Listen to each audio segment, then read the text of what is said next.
My name is Eric Stevens. I'm the CEO of Vineyard Wind, and I want to thank you all for being here. We are pleased and honored to have so many colleagues and future colleagues and neighbors that could be here today as we officially open our office and make New Bedford our home. And thank you all for the warm and helpful welcome we've received from so many of you.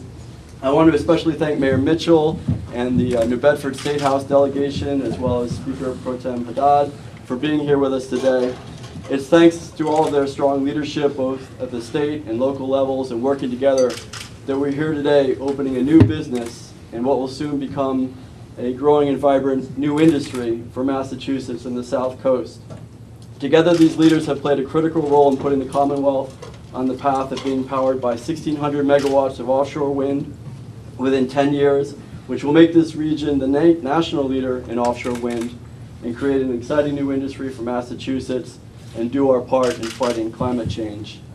These leaders recognize that offshore wind is a critical answer to the challenges we face, whether it's climate change, help ensuring reliable and affordable energy, which a growing economy needs, and perhaps most importantly, the need to create many new good jobs to help fix an increasingly inequitable economy.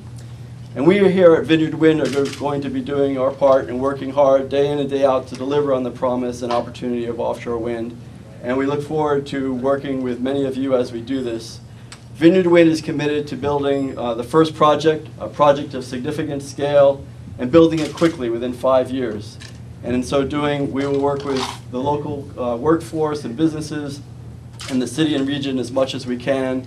And when we do need to rely on our partners in Europe for their experience and know-how, we will do so in a way that ensures that experience and know-how stays here in the city and region for the next project and for future projects in the years ahead.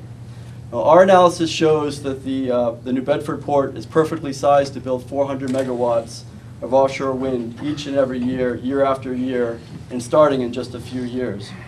Each year together, we will invest in the local infrastructure and workforce, learn how to do offshore wind better and better, and grow our businesses and jobs as we do so. And at Vineyard Wind, we're excited to be part of this virtuous cycle. As soon as we win the opportunity to build offshore wind, the first offshore wind project early next year, we'll immediately be putting hundreds of people to work here on the South Coast. At the height of construction, about 4 to 5 years, we'll be employing hundreds of people directly here in New Bedford, and who in turn will be employing thousands throughout the South Coast and the state. With our one project, Massachusetts will be able to quickly generate as much clean energy as has been built in the last many years, and with each year we'll increase our use of zero carbon energy and keeping those hundreds and thousands of people at work as we move to a clean energy economy. And as I'm standing here talking about a new industry for New Bedford, I want to be sure to acknowledge New Bedford's current economic mainstay, the commercial fishery. I want to thank those in the fishing sectors for hearing us out and giving us a chance, and basically giving the new people in the neighborhood, both onshore and importantly offshore, a chance to demonstrate that we can work together and ensure that offshore wind adds to the region's economy without detracting. And again, thanks to the leadership of the State House and locally with Mayor Mitchell, that the Commonwealth has made this extraordinary commitment to offshore wind, and Vineyard Wind is committed to delivering on that promise of offshore wind, working with many of you as we do so. So we are honored to have many of the leaders here today who did the hard legislative work to make an offshore wind industry possible. Their teamwork and sense of purpose for the city and South Coast of the Commonwealth, their tenacity and vision while working at the State House and developing the offshore wind policy is what has made much of this possible. So we're going to offer them a chance to say a few words. And to introduce them, I'm going to introduce Mayor Mitchell, who I guess needs no introduction here for New Bedford, but I do want to say, Mayor Mitchell, thank you very much for your leadership, both personally and your vision for offshore wind, and thank you as mayor. The city has been amazing, all the different agencies in the city and the city itself generally. We really actually love it here very much already in New Bedford, and so happy to be here and part of the community. Very good. So thank you, Mayor Mitchell. Yeah, thank you. Thank you. This is really an opportune time. I was at the U.S. Conference of Mayors meeting earlier this week down in Florida, and everybody's talking about how cities can achieve the climate goals of Paris and achieve really become the drivers in the green energy revolution. And you know, what better way to sort of cap things off this week than to have this this ribbon cutting. What's different about this ribbon cutting, by the way, is that people started drinking before the ribbon, which I think is a better business model. I kind of like that. So we're going to build that into our game. I said we're going to move quickly. Yes. The folks at Vineyard Wind don't mess around. They're right to the point. So anyway, this is really exciting for us. You know, we've been working on offshore wind for a solid 5 years, and you know, for a lot of us, you know, we were new to it back then. It seemed fanciful. We took a lot of criticism for embracing the idea that New Bedford could become a center of this industry, an industry that doesn't exist or is just starting to exist now, some 5 years later in the United States. And so, you know, a great deal of our political capital, a great deal of our credibility was put out on the line to make things, to persuade people that this could happen, to build a political consensus to start moving in the direction of the industry, and to provide the industry what it needed to get off the ground. As we know, in Europe, the offshore wind has been around for some 25 years. It's been a maturing industry. We've reached a point now in Europe where there are over 80 utility scale wind farms, but it didn't get to that point overnight. It didn't get to that point without government working very closely with industry, and so we wanted to be that kind of partner here. And so having a major wind developer headquartered right here in New Bedford is a big plus. It is one thing for us to be seen as an industrial center, and we proudly are. It's another thing for us to be seen as a maritime center, though we proudly are. But having a headquarters here is another step in our evolution as a city. You know, we're in the business of city building here. We want to compete on a global stage in those industries where we excel, whether it's commercial fishing or fish processing or golf balls for that matter, and now offshore wind. So, you know, New Bedford is ready to compete, and we're ready to work closely with industry to make that happen. There are lots of people to thank here today. I want to start with Paul Vejan, the head of the Wind Energy Center. New Bedford is the only place anywhere in the U.S. that has a wind energy center, a quasi-government agency devoted to the development of the offshore wind industry. So Paul is right at the tip of the spear and has been involved in all this for an awfully long time. Derek Santos, who works hand in hand with Paul, our Director of Economic Development for the city, who's done so much in leading the way. Neil Mello, of course, my Chief of Staff, who's been to Europe a few times with us, but has really helped shape our strategy around the development of the industry. Lots of other folks. Congressman Keating's been a big supporter. Ian Trombley has been a stalwart in his office and has been a big part of helping us think about how we can get a leg up in offshore wind. I want to thank the members of the City Council for their support along the way. John Quinn, who wears innumerable hats, UMass, Dartmouth Law School, and the chair of the New England Fisheries Management Council, and confidant, and many other things, has helped us think about our competitiveness. And of course, the fishing industry. Jimmy Kendall, who has been a big voice for the industry here in the nation's leading commercial fishing port, has played an instrumental role in helping folks in the industry, our industry, an industry that's called the industry here, the industry here in New Bedford, understand that fishing and offshore wind can successfully coexist. So there's a lot of work still to come in that way, but I thank my good friend Jim for being on board. I thank the City Council for being on board as well.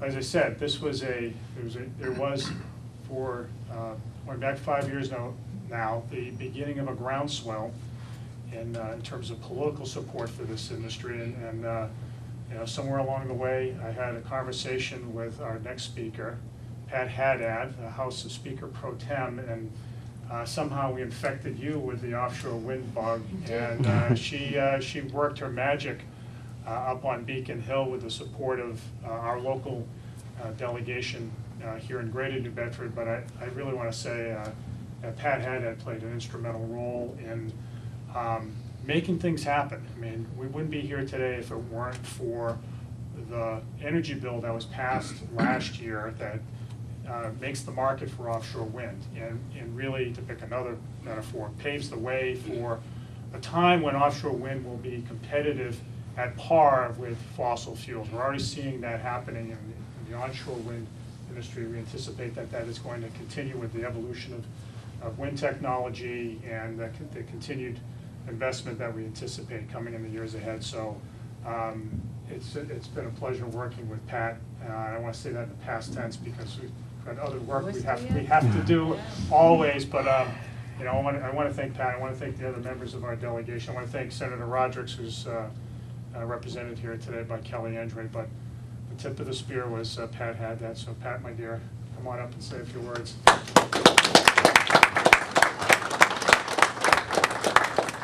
So, well, first of all, these guys do such a nice job being so low-key. I'm really excited. This is, you know, the mayor has been involved in this for 5 years, but it was probably 3 years ago in April that I did get the call from your delegation and from you to say, can we do something here? There was a bill going through the House at the time that didn't really address the needs of New Bedford or the South Coast. And we were very concerned that that bill was going to shut out offshore wind because unfortunately what happens in the House and the legislature very often is people go, oh, okay, been there, done that, have the t-shirt, call me again in 5 years. And we knew that 5 years was not going to work. We knew that if we didn't get on this immediately, that there would be a big hole left for southeastern Massachusetts. So unfortunately, the previous administration didn't want to work with us, and we had to kill the bill, I believe. well, I was trying to find a better way to say that we had to let them know that this wasn't going to work for southeastern Massachusetts. We were not going to be left behind. We were not going to be told to wait, and we were not going to be told that our turn was coming. Our turn was now, right now. And so, fortunately, people like Eric gave me a lot of time and a lot of their expertise to be able to put together that bill that did go through the State House.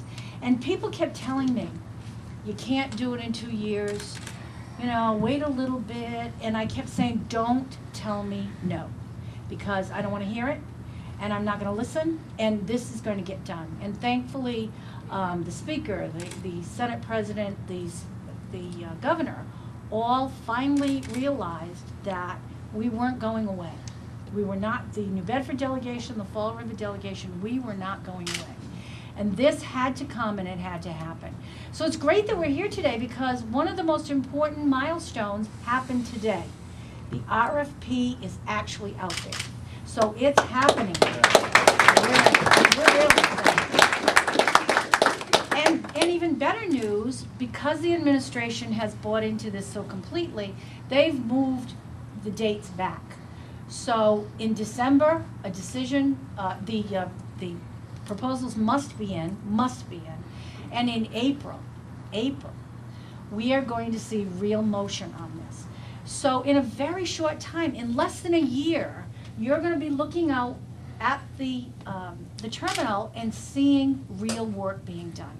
And I can't tell you, I mean, there's no way to express how excited I am about this. I'm trying to get these guys, they got to get a little life. But cutting this ribbon. You started serving the wine earlier. Oh, yeah. I don't even need Not early enough. I don't even need one. But I just want to tell you how proud I am that your delegation, your New Bedford delegation, allowed me to be part of this. I can't thank Tony Cabral, Chris Markey, of course, Mark Montigny, your senator. I don't want to miss anybody. Bob Kazera and Paul Schmidt and Bill Strauss, for allowing me to become part of this, because I think this is probably one of the most exciting things that will ever happen on the South Coast. So thank you. Thank you. Thank you. So, one last I just, before we cut the ribbon, I want to say thanks to Eric for his Oh, leadership, God, yes. of course, and who's one of the American apostles of the offshore wind industry. And so we have here a proclamation for you guys, which says here, the City of New Bedford hereby offers its sincerest congratulations to Vineyard Wind in celebration of your grand opening and in appreciation of your entrepreneurship and commitment to New Bedford, with best wishes for your future success. Signed today, June 29th, 2017. Great job, Eric. Thank you. Fabulous work. Fabulous work. All right, we've got a ribbon. All right, let's make it happen. All right, we got the big scissors. Oh, wow. With the seal of the city, I am way impressed here. Oh, yeah. All right, now I'm getting really excited. Yeah, don't run with these. Yeah, really. All right. You're licensed to operate these. I am licensed. All right, so go on that side, go on this side. All right, here we go. All right, we got the Vineyard Wind in the background, Are we Dave. centered? All right. All right. All right, you ready? On 3. 1, 2, 3. You've done this before. Yes. Thank you for holding it, especially You're very welcome. as the industry. I was going to say, I got to be careful on that part of it. That's wonderful. Thank you. Congratulations.